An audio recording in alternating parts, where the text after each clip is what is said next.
A candidatura do Lula subiu no telhado?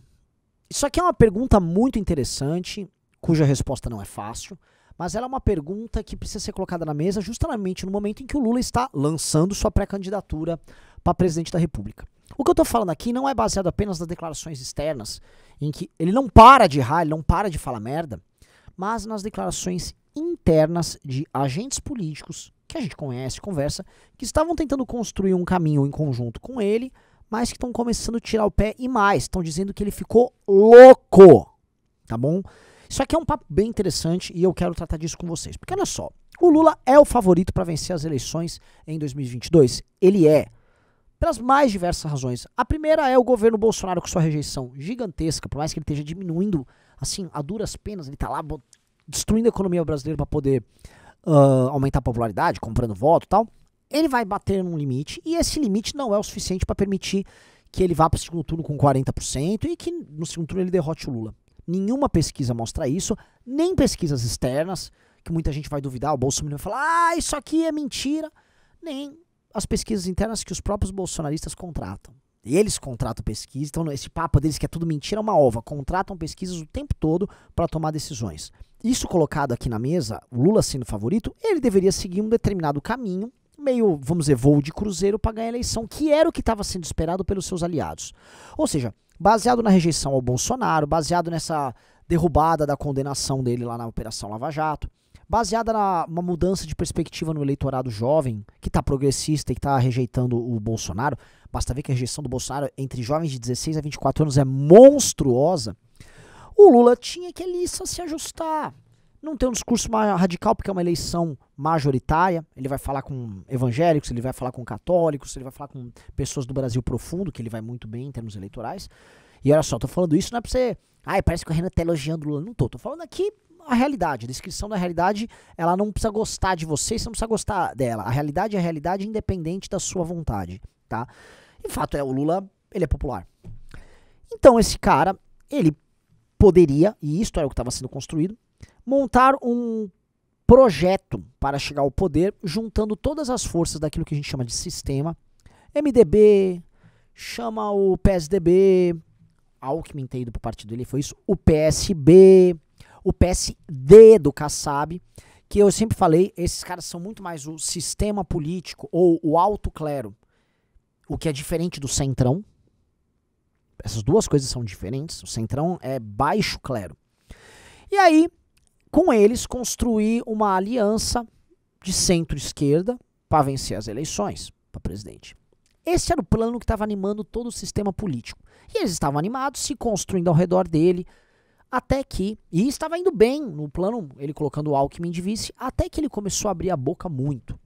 E ele não para de dar essas declarações bizarras, né? Ele falou, basicamente, ele deu a entender que policial não é gente. É controle social de mídia, é falar que vai mexer no teto, vai mexer na reforma trabalhista. É um monte de coisa que vai botando medo em empresário de um lado, vai botando medo em agentes do sistema político do outro. Quando ele fala de aborto, quando ele assume pautas feministas, quando ele assume uma linguagem em rede social de uma esquerda muito mais na linha PSOL do que de uma linha mainstream do PT, ele começou a assustar esses partidos. E eu converso, né? Minha função também é essa. E eu comecei a ver que todo mundo tá tirando o pé do Lula. E é uma coisa que tá acontecendo, tá todo mundo tirando o pé. E aí a primeira pergunta que eles fazem é, tem alguma coisa de errado com o Lula? Porque o Lula sempre foi tão esperto, o Lula sempre foi tão inteligente. Alguns imaginam, não, provavelmente ele tá fazendo uma autossabotagem porque ele não quer ser candidato. Eu vi gente falar isso. Mas isso, obviamente, é uma hipótese que não é real, porque o Lula quer ser candidato. E aí, o que estão falando é, não, o Lula veio muito modificado da cadeia. Ele passou mais de 500 dias no cárcere e isso mudou a cabeça dele. Então, essas pessoas mais próximas que têm contato com ele me relataram isso. Me relataram que ele, que tá agora casado com aquela Janja, que é uma mulher muito feminista, que é uma mulher linkada com esses movimentos mais progressistas, com essas teses, ela pegou um Lula que ficou na cadeia matutando. E é um Lula que tá indo para as últimas eleições dele. Se ele ganha a eleição, ele vai estar governando o Brasil com 70 e tantos para 80 anos de idade, ou seja, é um cara velho, não tem muito a perder, e é um cara que ele pode abdicar de certas conciliações com o centro. O governo petista sempre foi um governo, vamos dizer, de conciliação com as elites, para implementar uma linha mais à esquerda, e ele é um homem vaidoso, para gerar essa conciliação, que não é uma reconciliação, porque é um eleitorado que chegou agora, com esses jovens progressistas aos montes, e ele vai dar um banho nas eleições junto ao eleitorado jovem. Tá? Então, ele traz para ele esse eleitorado jovem, traz para ele esse público, essa molecada, e essa molecada passa a adotar o Lula, né, um Lula renovado, por isso que fica botando essas fotos ridículas de Juliette, faz dancinhas constrangedoras. E isso que, enfim, atinge o ego dele também, é uma forma, e aí entra uma questão estratégica, de ocupar esse espaço geracional e de discurso para o petismo, não só para as eleições agora de 2022, mas para as próximas. Porque entendam, galera, é geracional. O velho PT, ele ficou velho. Os grandes nomes do PT, o José Dirceu, o Palocci, todos eles envelheceram. A intelectualidade que fundou o PT envelheceu também.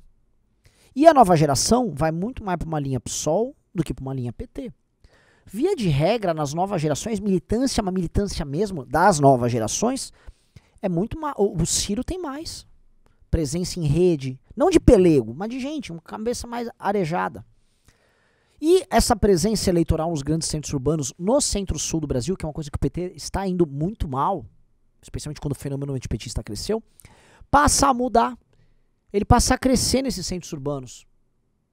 Ele passa a ganhar esse voto de mulher, esse voto gay, esse voto moderninho. Ele passa a ganhar esse voto periférico que fica ressignificado, basta ver a ida dele no Podpah.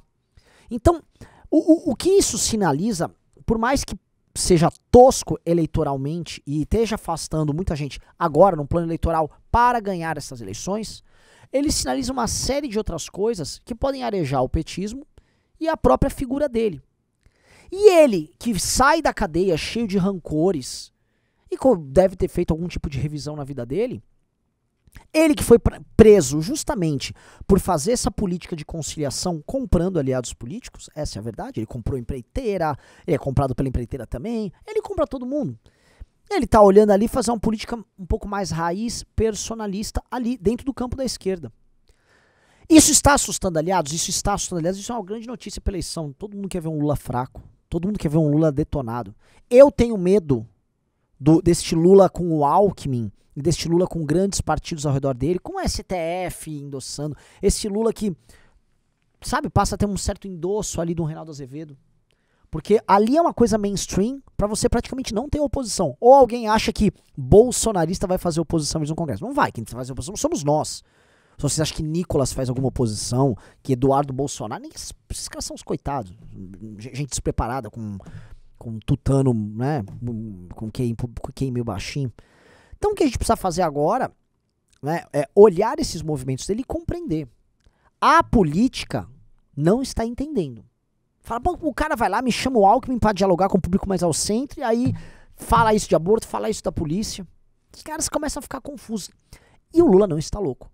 A gente precisa decifrar isso, tá? Porque o que pode acontecer, e é o que o Bolsonaro está torcendo, e o Bolsonaro tá usando isso demais, é que o Lula vai adotando essa linha.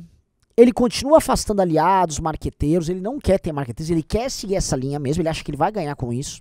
E aí, conforme ele vai e tal, ele vai errando e o Bolsonaro vai comendo nas beiradas e pode ser que ganhe a eleição. Isso pode acontecer, isso é tudo que o Bolsonaro espera. Esses aliados também estão vendo. Tanto que alguns desses partidos, inclusive, abriram linhas de conversa com o próprio bolsonarismo. E mais, começam também a questionar se a ideia de construir uma terceira via, ou um nome alternativo, que esse nome terceira via está queimado, é o caminho para não precisar aderir a um candidato que vai vir, tal qual o Bolsonaro, com um discurso voltado para sua base mais recrudescida, estúpida e exagerada, tá? Essa foi a análise do dia, espero que tenham gostado, beijos e abraços para todos vocês, e eu lembro bem, vou fazer um pedido aqui para você, antes de terminar, se inscreve no nosso canal de cortes, e se inscreve no nosso canal de lives, isso é importante, cara, isso aqui é o ecossistema do MBL, valeu!